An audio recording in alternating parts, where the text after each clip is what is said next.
Bwana Yesu asifiwe. Nasimama hapa kwa niaba ya serikali ya Jamhuri ya Muungano wa Tanzania na hususan kwa niaba ya Rais wa Jamhuri ya Muungano wa Tanzania Mheshimiwa Dr. Samia Suluhu Hassan. Amenituma na kuniagiza nishiriki kwenye ibada hii na kutoa salamu zake.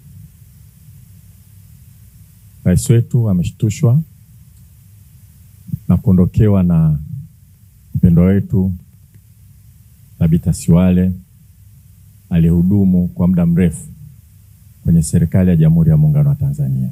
Anatoa pole nyingi sana kwa familia. Anawapa pole sana.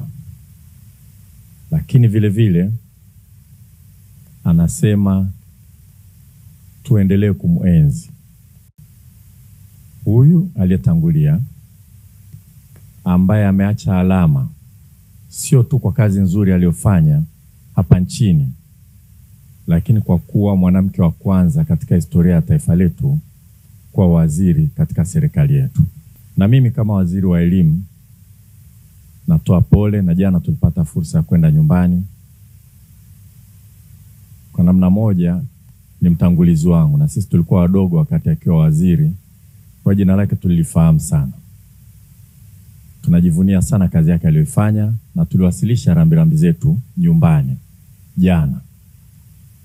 Kwa sababu nimesikia makamu wa mkuu wa chuo cha ardhi yuko hapa, atazungumza, lakini nayo ni taasisi ya wizara yetu. Familia poleni sana. Lakini nadhani kwa ujumla wake nimemsikia ndugu yangu alivyozungumza. Vile vile ni kuadhimisha na kufurahia maisha ya mama yetu aliyetangulia. Anatukumbusha kama ambavyo tunazidi kukumbuka kwamba nchi yetu hii itakupeleka popote unapoenda. Jinsia yako au kitu kingine chochote hakitakiwi kuwa kikwazo. Alikuwa waziri kwa sababu ya uwezo wake, na alikuwa waziri wa kwanza mwanamke hapa Tanzania.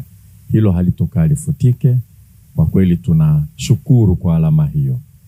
Lakini na kazi aliyofanya wizarani tunazikumbuka na tunazifahamu, hata kwa muda aliyohudumu Wizara ya Elimu. Lakini mengi tutaendelea kuyazungumza. Apumzike kwa amani. Asanteni sana.